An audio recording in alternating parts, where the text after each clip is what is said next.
Košutnjak Park, outside the Serbian capital, Belgrade. In May 1914, a Bosnian student, Gavrilo Princip, came here with a Browning pistol for some target practice.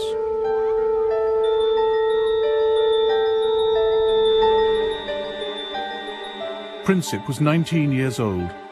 According to his instructor, he was not a very good shot. Other students were much more confident. Whenever Princip missed the target, people standing around would laugh at him. That would drive him to tears.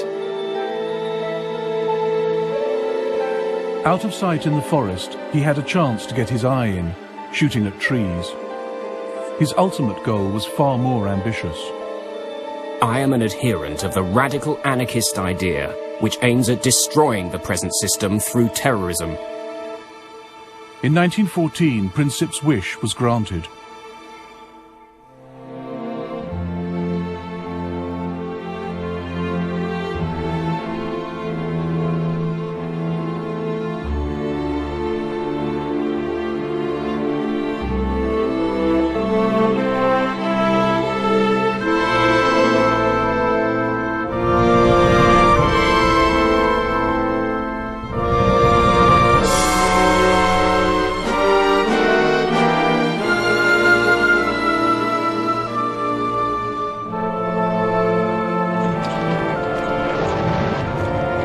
The First World War began almost by accident. It ended just as strangely. In between, it was more destructive than any war had ever been. More British, French and Italian soldiers died in the First World War than died in the Second.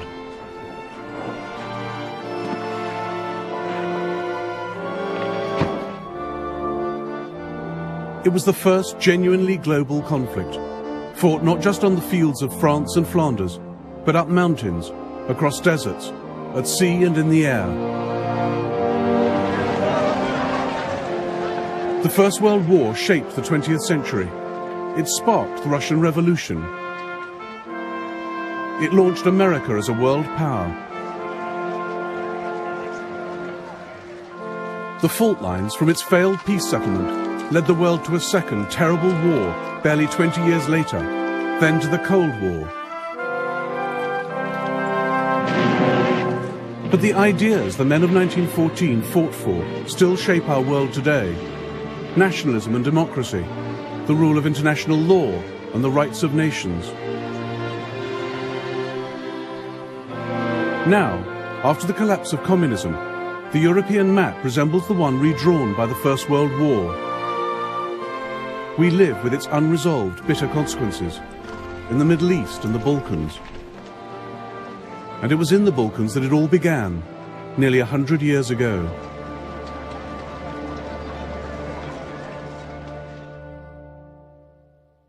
At the start of the 20th century, as at its close, the Balkans were the most unstable part of Europe. Here, three great empires fought for power and influence: the Austro-Hungarian, the Russian, and the Ottoman.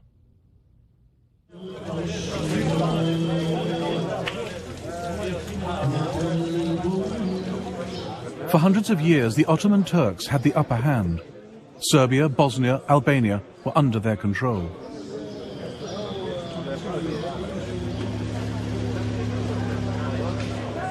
They built over 80 mosques in Serbian Belgrade, but by the 1900s, only this one was left. Serbia had thrown the Turks out and set herself up as an independent Slav kingdom.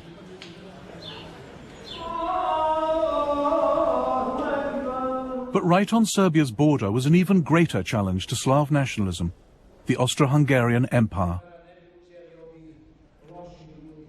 The old Turks of the south have gone, but new enemies come from the north, more fearsome and dangerous than the old.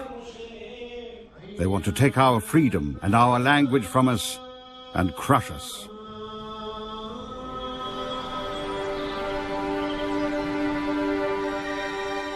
Gavrilo Princip was born in a poor, mountainous part of Bosnia.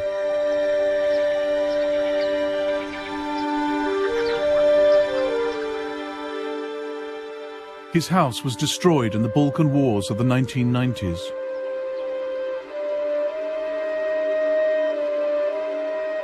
His initials, carved in 1909, are one of the few signs he ever lived here.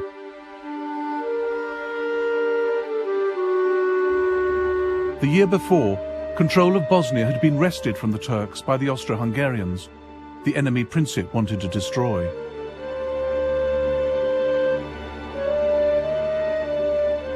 His particular target was the heir to the Austro-Hungarian throne, Franz Ferdinand, member of the ruling family, the Habsburgs.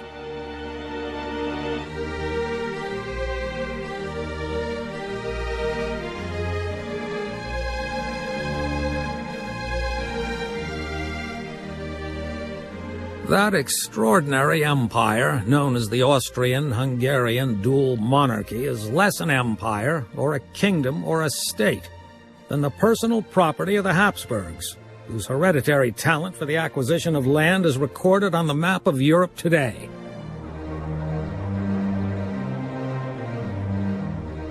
The empire was ruled by Franz Ferdinand's uncle, Franz Joseph. He sat on two thrones, as Emperor of Austria and King of Hungary. By 1914, he'd been in charge for 66 years. He'd spent them trying to resist change of any kind. Hardly ever seen out of military uniform, he hated the idea of political reform.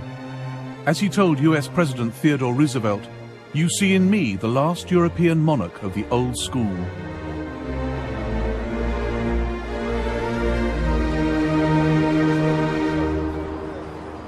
Austria-Hungary was a key part of European security, a multinational empire keeping the peace on the borders of the West.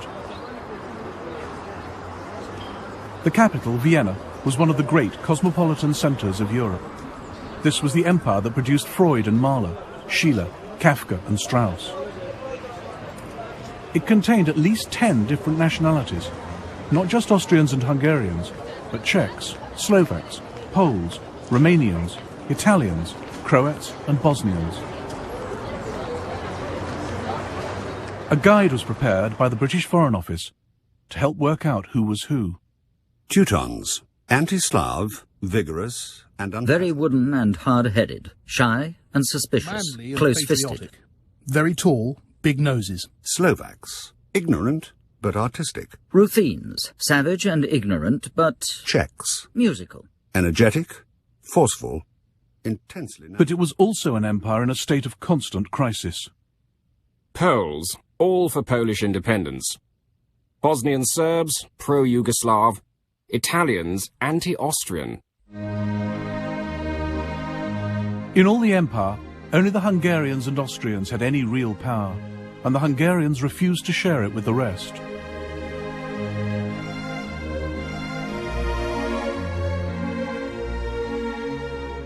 For countries like Serbia, Austria-Hungary was the prison of nations, a repressive, undemocratic state that ground small peoples under its heel.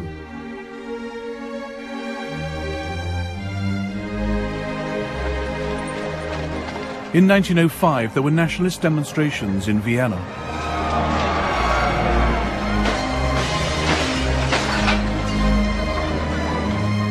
In 1912, there was rioting in Budapest. By 1914, there'd been ethnic unrest in nearly every part of the Austro-Hungarian Empire. Local parliaments were suspended, troops brought in to restore order.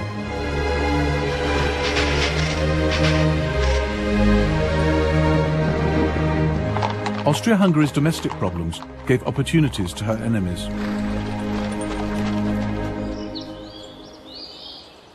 Serbia wanted the breakup of the empire. She welcomed national unrest, particularly in Croatia and Bosnia.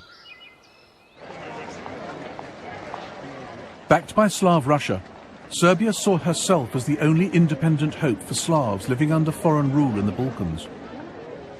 She wanted to unite them into a single South Slav state, Yugoslavia.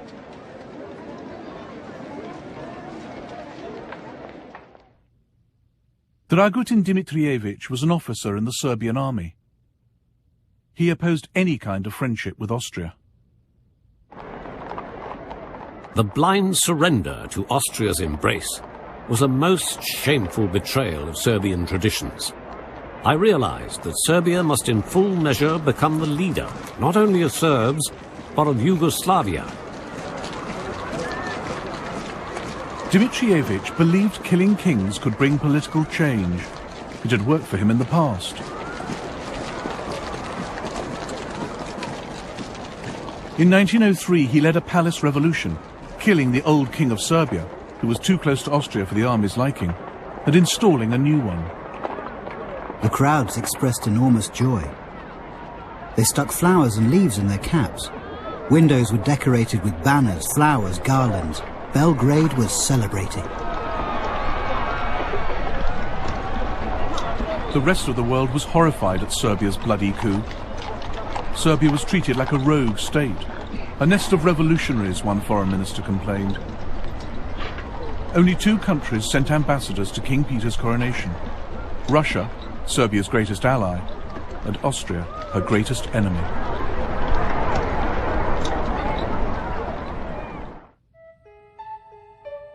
Dimitrievich was also one of the founding members of the Black Hand, a secret military society that used terrorism and assassination to try and establish Yugoslavia.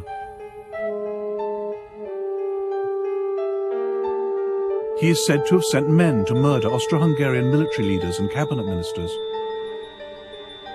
He allegedly tried to kill Emperor Franz Joseph. One saw him nowhere, yet one knew that he was doing everything.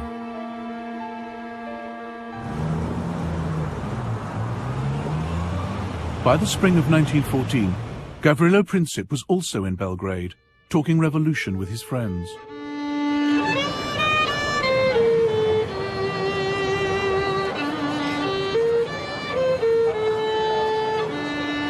Then the young Bosnians heard that Archduke Franz Ferdinand would visit Sarajevo in June.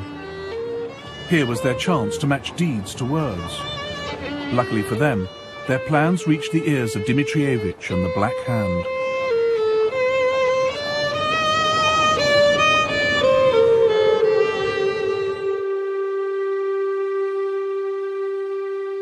Dimitrievich worked in the Kalemegdan fortress in Belgrade as chief of Serbian military intelligence.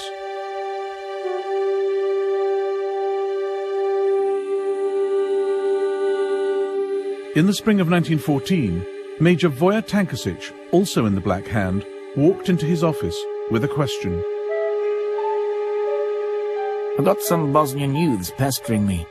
These kids want to pull off some great deed at any cost. They've heard that Franz Ferdinand is coming to Bosnia and have begged me to let them go there. What do you say? I've told them they cannot go, but they give me no peace. Franz Ferdinand was going to Bosnia to observe the Austro-Hungarian army's maneuvers in the hills outside Sarajevo.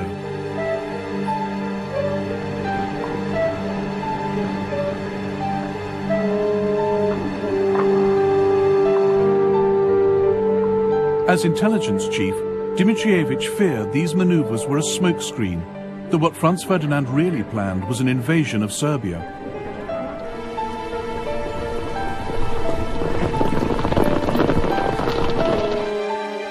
As leader of the Black Hand, he believed anything that destabilized Austria-Hungary was good for his beloved Serbia.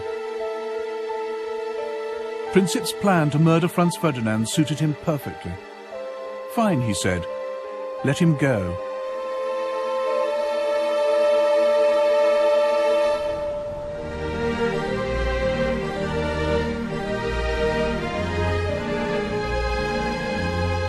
Unlike Gavrilo Princip, Archduke Franz Ferdinand was an excellent shot.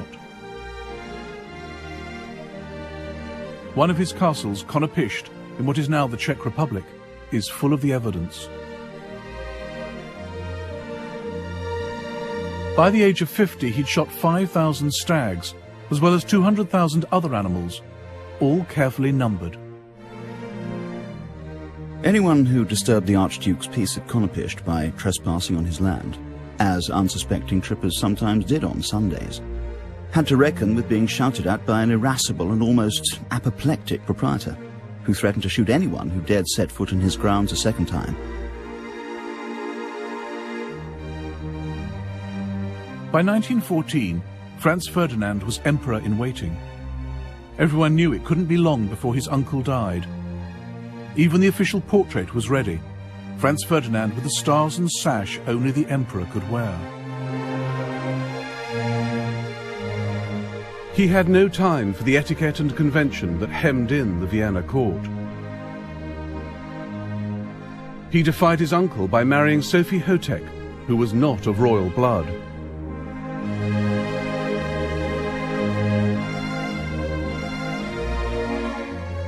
The most intelligent thing I've ever done in my life has been the marriage to my Soph.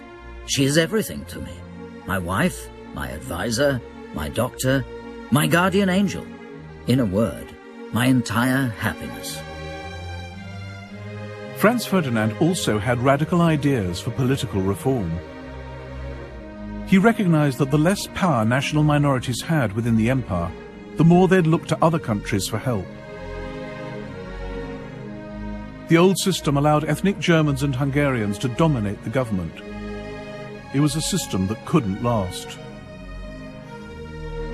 I can't help being surprised that there is any loyalty left among the nationalities after their treatment for so many years past. I must have them with me. This is the only salvation for the future. In 1914, the German emperor came to stay with Franz Ferdinand at Konopishd. The Kaiser had a simple solution for dealing with troublesome national minorities. The Slavs are born not to rule, but to obey. This must be brought home to them. And if they imagine they can look to Belgrade for their salvation, they must be cured of this belief. But Franz Ferdinand had a better idea. He thought political reform was the best way to keep the multinational Austrian Empire on its feet and protect his own future as emperor. He had this map drawn up, showing how the Habsburg Empire could become the United States of Great Austria. Above all, Franz Ferdinand wanted to avoid war in the Balkans. One night, he made a toast after dinner. To peace. What would we get out of war with Serbia? We'd lose the lives of young men, and we'd spend money better used elsewhere. And what would we gain, for heaven's sake? A few plum trees, some pastures full of goat droppings, and a bunch of rebellious killers. Gavrilo Princip crossed the border from Serbia into Austria-Hungary here at the Drina River. He paddled out to Isakovic Island, where there was a Serbian guard post. The soldiers helped him wade ashore into Bosnia.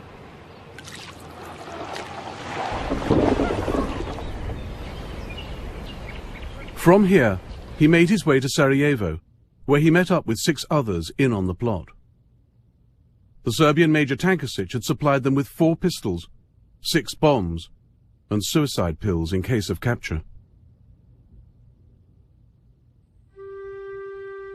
They were already in Sarajevo when Franz Ferdinand arrived outside the capital on the 25th of June. They planned to attack him 3 days later as he drove from the railway station to the town hall.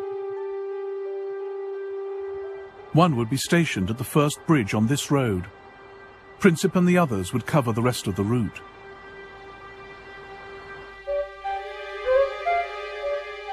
Franz Ferdinand chose the date of his visit badly. Sarajevo was decked in flags for the occasion, but the 28th of June was Serbian National Day, a natural focus for hatred of the Habsburgs, as the Serbian ambassador to Vienna warned. This will cause much discontent. Some young Serb might put a live round rather than a blank in his gun and fire it. Therefore, it might be good if Archduke Franz Ferdinand were not to go to Sarajevo. But the Austrians laughed off the ambassador's fears. On the morning of the 28th of June, Franz Ferdinand and Sophie arrived by train in Sarajevo. Despite the warnings, security was light. No soldiers lined the streets, just a handful of policemen.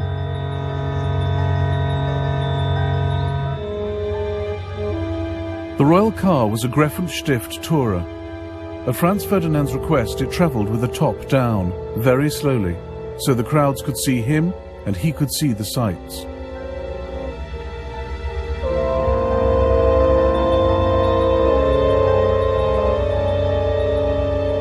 As the procession passed the first bridge, the conspirator there threw his bomb. Sitting opposite the royal couple was Oskar Potiorek. The explosion came immediately after the Archduchess's cry to drive on quickly. I was sure no damage had been done to our car, and the Archduke commented very calmly, "I've always thought something like this might happen." The bomb had bounced off the car, exploding behind it and wounding 2 officers and some onlookers.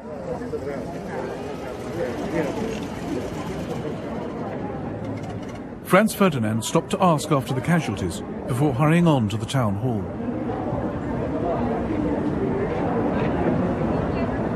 There, the mayor of Sarajevo began his official welcome speech. The Archduke interrupted. Lord Mayor, what is the good of your speeches? I come to Sarajevo on a friendly visit and someone throws a bomb at me. This is outrageous. So far, the young Bosnian's plans had gone badly wrong. Franz Ferdinand was alive. Official security was now on high alert. Gavrilo Princip turned to go home, stopping on the corner of Franz Joseph Street to buy a sandwich. Then his luck changed. Franz Ferdinand had left the town hall. He should have been driven straight along the river, travelling too fast to give any other assassins a chance. But his driver took a wrong turn at the corner of Franz Joseph Street.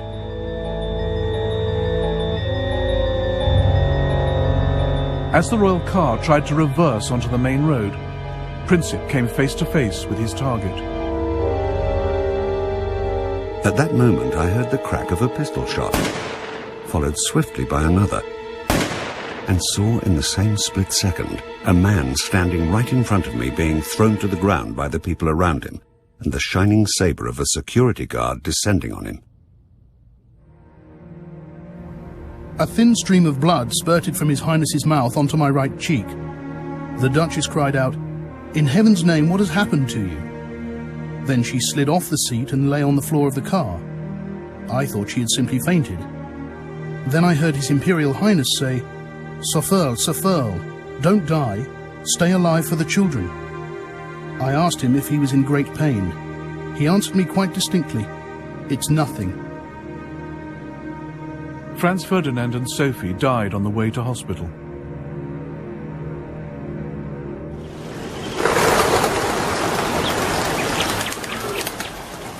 The people of Sarajevo didn't know that a clutch of Serbian army officers had secretly sponsored the assassination. But they made the same leap the world did, that Serbia had as good as pulled the trigger herself. The pro-Austrian element in the crowd went wild. The excitement of the moment turned into fury against everyone and everything Serbian. Serbian shops, schools and churches were smashed and looted. The streets choked with furniture, clothes, bicycles, books, even icons and crosses, twisted and befouled, lying in heaps in the gutters.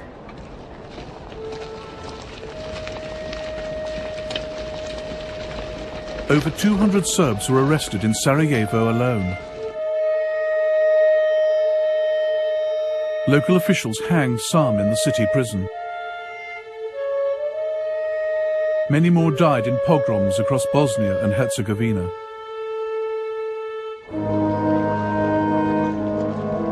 The funeral of Franz Ferdinand and Sophie was held in Vienna on the 4th of July. Oskar Potiorek had already written to the Foreign Ministry, calling for Austria-Hungary to take revenge against Serbia.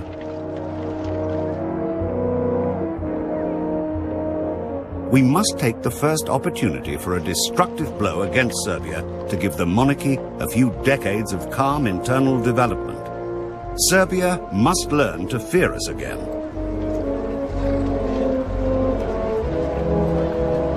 Austro-Hungarian Chief of Staff Konrad von Hertzendorf agreed. This is not the crime of a single fanatic. Assassination represents Serbia's declaration of war on Austria-Hungary. If we miss this occasion, the monarchy would be exposed to new explosions of ethnic unrest. Austria-Hungary must wage war for political reasons.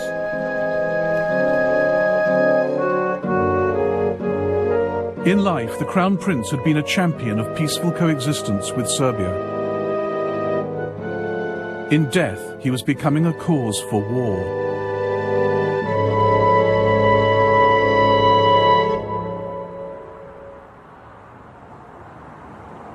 The murder of Franz Ferdinand did not immediately set Europe alight. International tensions in early July remained low.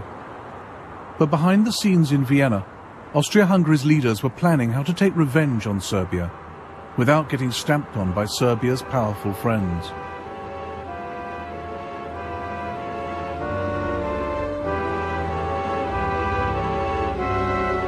Even before the assassination, Army Chief of Staff Konrad von Hötzendorf had pressed for war against Serbia no fewer than 20 times. Now he made his case again. I expressed to His Majesty my opinion that war with Serbia was unavoidable. That is entirely correct, said His Majesty. But how are you going to wage war if everyone, in particular Russia, is going to attack us? We have backing from Germany, I replied. His Majesty gave me a searching look and said, "Can you be certain of that?" This was the moment when what could have been just another war in the Balkans began to turn into the First World War. Austro-Hungarian Emperor Franz Joseph now asked the German Kaiser for support. On the 6th of July, he got just the answer he wanted. The German government is of the opinion that we must decide what is to be done. Whatever we decide, we may always be certain that we will find Germany at our side, a faithful ally and friend of our monarchy.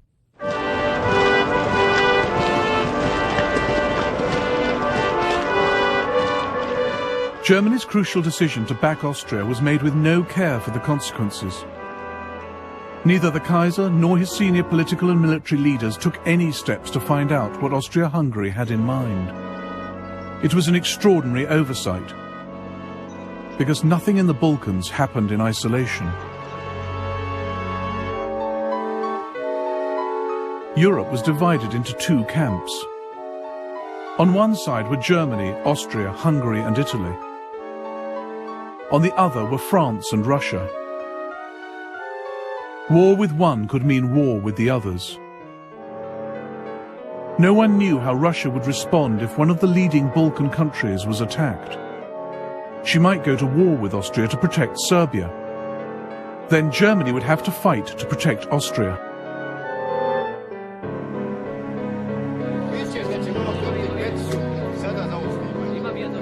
The Germans thought the Russians might stay out of it.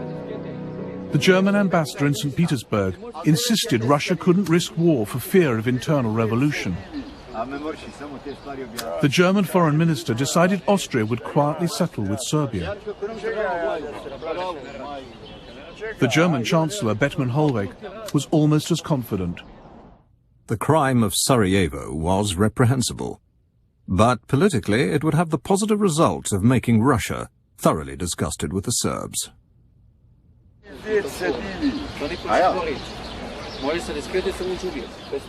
It was Germany's confident support that pushed Austria forward. But far from plunging the world into war in 1914 out of aggression, Germany was just nudging it closer out of incompetence and wishful thinking.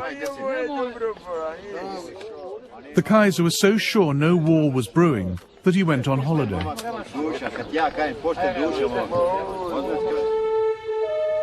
In Sarajevo, the trial of Gavrilo Princip was underway. The court had plenty of evidence to prove that Serbian army officers had helped him, and with Germany's unconditional support, that was enough for Austria. She sentenced Princip to 20 years in jail, where he died in 1918. She sent Serbia an ultimatum.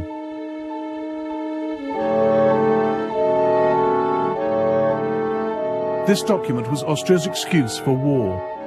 It was filled with demands so extreme and insulting that Serbia could never accept them. But just in case they did, the Austrian ambassador in Belgrade was ordered to reject any reply as unacceptable. He delivered the ultimatum at 6 p.m. on the 23rd of July 1914. Slavka Mihailovich was a Belgrade doctor. The news of the ultimatum spread quickly, and soon there was a real alert. Streets and bars were crowded with anxious people. Everybody wondered what answer our government would give, whether a new war would be avoided.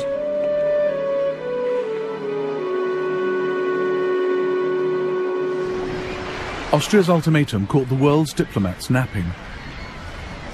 The French government, the French press, and public opinion have been inconceivably surprised. Paris is almost dead.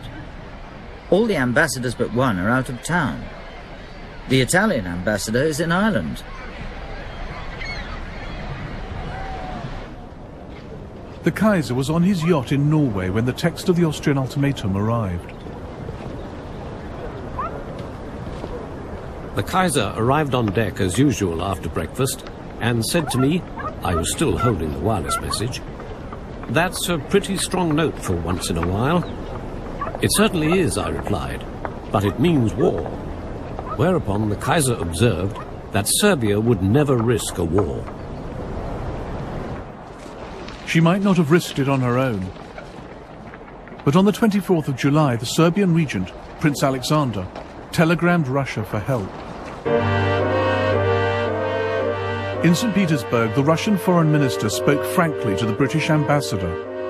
Austria would not have acted so aggressively without the consent of Germany. I hope the British government would declare itself on the side of France and Russia without delay. Russia was convinced that Germany was warmongering. On the 26th of July, she called up her reserves. This was the second key stage of the crisis, as Britain's Foreign Secretary Edward Grey warned on the 28th. From the moment the dispute ceases to be one between Austria-Hungary and Serbia and becomes one in which another great power is involved, it cannot but end in the greatest catastrophe that has ever befallen the continent of Europe. Austria-Hungary declared war on Serbia that same day. The first shots of the war were fired from here, the Austrian fortress of Zemun, just across the river from Belgrade. In the dead of night, Major Voja Tankasic had the Black Hand blow the only railway bridge. Windows shattered to smithereens, and broken glass covered the floor. Patients started screaming. Then there was another explosion, and another one. So it was true. The war had begun.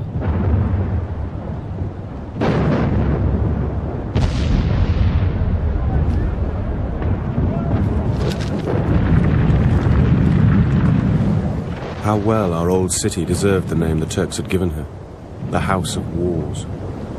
Shells fired from all sides were crisscrossing above her. The Austrians had peculiar weapons, so-called monitors, little boats armed with heavy guns circling Belgrade like rabid dogs and firing from every direction. It was still only a war between Austria-Hungary and Serbia. And on the 29th of July, as the shells fell on Belgrade, there was a final attempt to keep it that way. A series of last-minute telegrams flashed across Europe. Tsar to Kaiser, cousin to cousin. Dear Willie, an ignoble war has been declared on a weak country. The indignation in Russia is enormous. Dear Nicky, I am exerting my utmost influence on the Austrians. I confidently hope you will help me to... Dear Willie, my troops shall not take any provocative action. But by now the crisis was beyond the control of monarchs or politicians. It was in the hands of the military. From the moment Russia mobilized her army, German generals knew their own clock was ticking.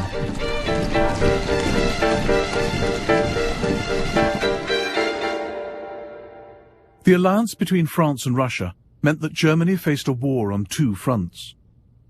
Her only hope was to deal with France in the west before the main Russian armies could invade from the east.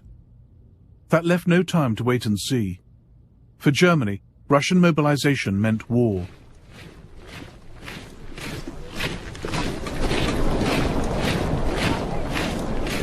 Germany hadn't looked for a fight. Her generals knew a European war would be long and devastating, even for the victors. But if it was going to happen, they thought, better sooner than later. According to all competent observation, Russia will be prepared to fight in a few years. Then she will crush us by the number of her soldiers. Then she will have built her Baltic Sea Fleet and strategic railways. Our side, meanwhile, will have grown steadily weaker. On the 1st of August, Germany declared war on Russia. 2 days later, she declared war on Russia's ally, France.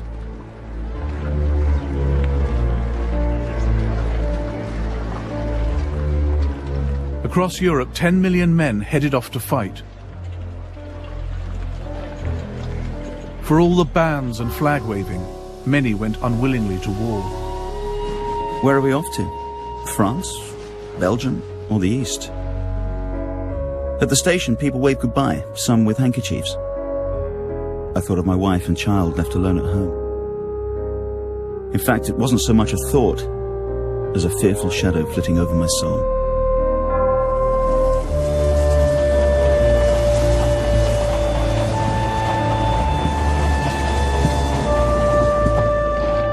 God, how long is this town?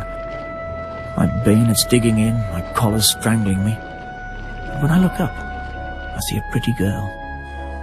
She was so full of admiration, so moved by it all that I realize we've got to look handsome and walk tall. Off we march to the sound of shrill brass. Although where we're going, you die. You're defaced, hacked up, torn apart. All down the line, my comrades straighten up at the sight of her.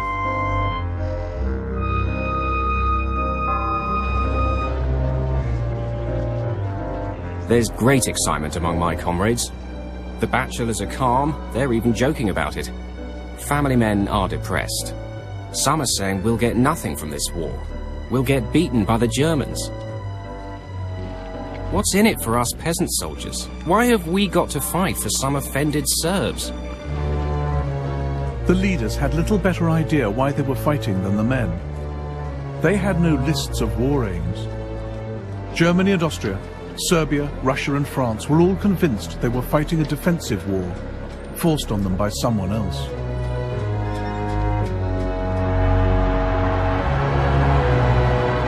The only great power in Europe still on the sidelines was Britain.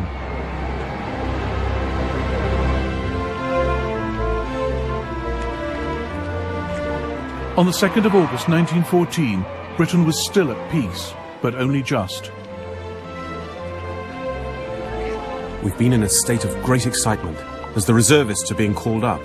All the railways are guarded. Everything points to the Great War, so long expected, being upon us. But Britain was the only great power who could not claim she was the victim of aggression. Nobody had attacked her, so why should she fight? It wasn't really to defend the rights of small nations, at least not Serbia, according to the Manchester Guardian. If it were physically possible for Serbia to be towed out to sea and sunk there, the air of Europe would at once seem cleaner. Nor was Britain bound by treaty obligations, as the Foreign Secretary, Edward Grey, assured Parliament. We are not parties to the Franco-Russian alliance. We do not even know the terms of the alliance. But in private, Grey and other leaders knew that Britain had to fight. If Britain stayed neutral, the war would still threaten the country's vast empire, its global trade and security. And Britain needed to stay on friendly terms with France and Russia. Even in peacetime, she was not powerful enough to defend her empire against everyone. In Africa and India, the safety of Britain's colonies depended on French and Russian goodwill. In 1914, Britain feared her friends just as much as her enemies. If we fail Russia now, we cannot hope to maintain that friendly cooperation with her in Asia that is of such vital importance to us. Above all, Britain could never afford to have Europe dominated by a triumphant Germany. If Germany overran the Channel ports, Britain's control of the seas would be under threat. Prime Minister Herbert Asquith took a pragmatic view. It is quite against British interests that France should be wiped out. At 11 p.m. on the 4th of August, Britain declared war on Germany.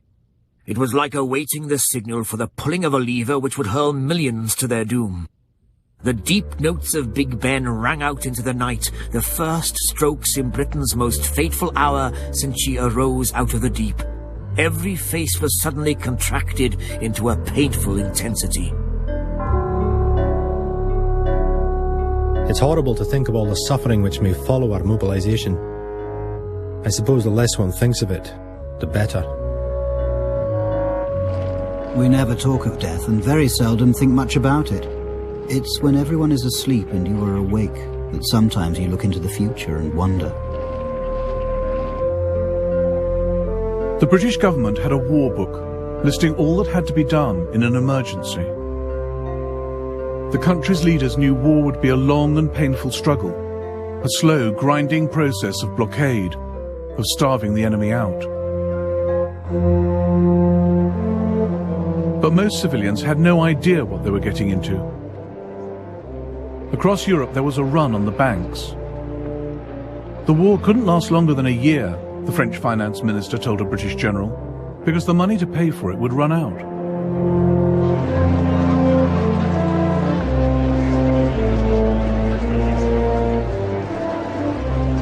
Most people expected Britain, with the largest navy in the world, to fight a sea war. The Foreign Secretary reassured the nation. For us, with a powerful fleet, which we believe able to protect our commerce, to protect our shores, and to protect our interests, if we are engaged in war, we shall suffer but little more than we shall suffer if we stand aside.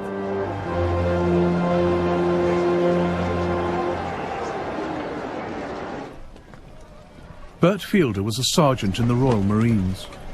He reassured his wife. My dear Nell, I don't think this war is going to be half as bad as people expect it to be. You see, it's not a hard job for England, so there's no need to worry yourself. As long as I can keep you informed as to where I am, it'll all be all right. But the weapons with which the world went to war were so new that few had ever been fired in anger. Countries were armed with battleships and submarines less than 10 years old. Nobody really knew how to use them. All the European powers had been stockpiling new artillery, machine guns, explosive shells. But none had fought a major war in Europe for over 40 years.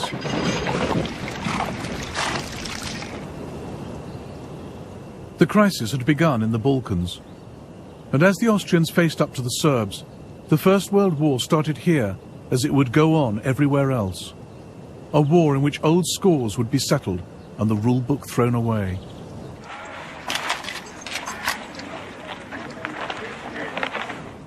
The war is taking us into a country inhabited by a population inspired with fanatical hatred towards ourselves. An attitude of extreme severity, extreme harshness and extreme distrust is to be observed towards everybody. In some sectors, Serbian civilians did fight a guerrilla war, not in uniform, not in the regular army. It was hard for the Austrians to tell who was a real enemy, who was not. But their reprisals against the Serbian people were vicious.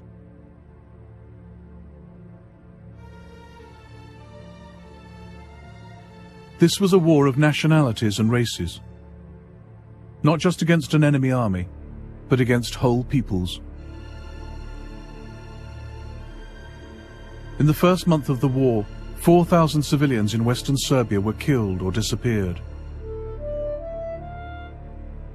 They burnt houses down, looted, raped, killed.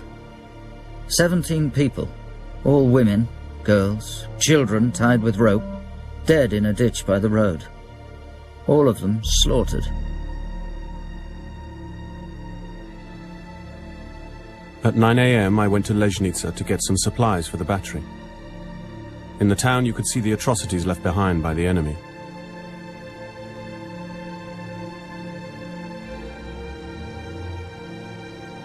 Ten people, some children among them, had been hanged near the church. About 100 people, their throats cut at the railway station. A terrible sight to cast your eyes on.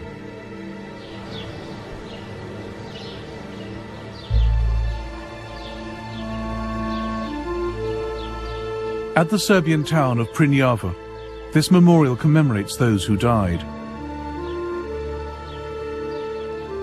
The Serbian government commissioned a report into the massacres by a Swiss doctor, Rodolf Reis. The massacres of the civil population were systematically organized by the command of the invading army. It's upon the command that all responsibility must rest, and also the disgrace with which this army has covered itself for all time.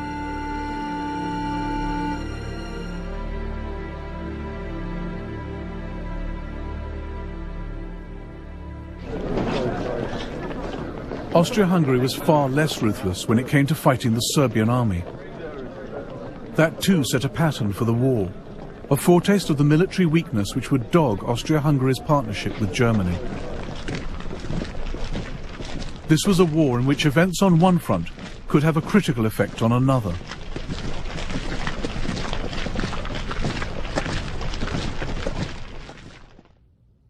Germany was relying on her ally Austria-Hungary to hold the Eastern Front.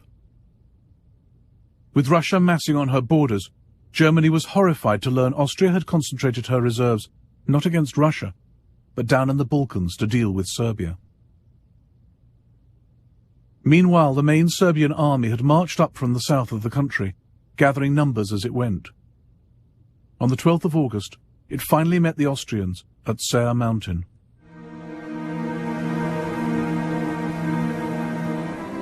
The Serbs had taken up strong defensive positions along the mountain range and waited for the Austrians to walk into the trap. The Serbs surrounded us. The Serbian artillery had the range perfectly. Unluckily, so we were told by senior officers, we had arrived at the Serbian artillery practice area. Laughable. The Serbs easily beat off the Austro-Hungarian attack. We could see the enemy retreating along the river.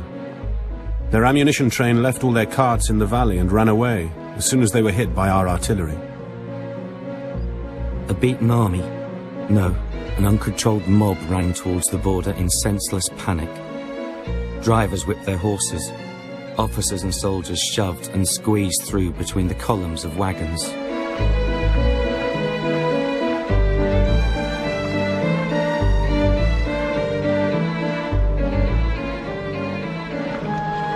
Austro-Hungarian prisoners captured in the first Allied victory of the war. Austria had thought Serbia would be a pushover, swift revenge for the murder of Franz Ferdinand. But Serbia had scattered the Austrian army.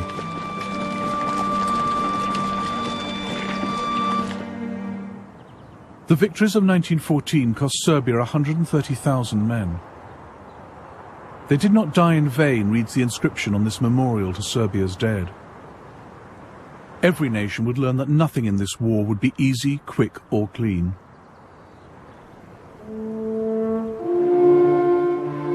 On the Western Front, a French ambulance driver wrote to his son, "Do you ever think of your daddy, walking day and night over ploughed fields and getting very used to shells exploding all over the place? I'd really like to hear from you. How's school? Don't be too quick to learn the geography of Europe. I think it's all about to change."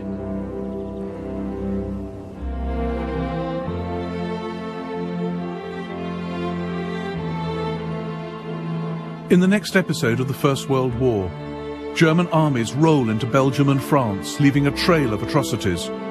And France, aided by Britain, fights for her life.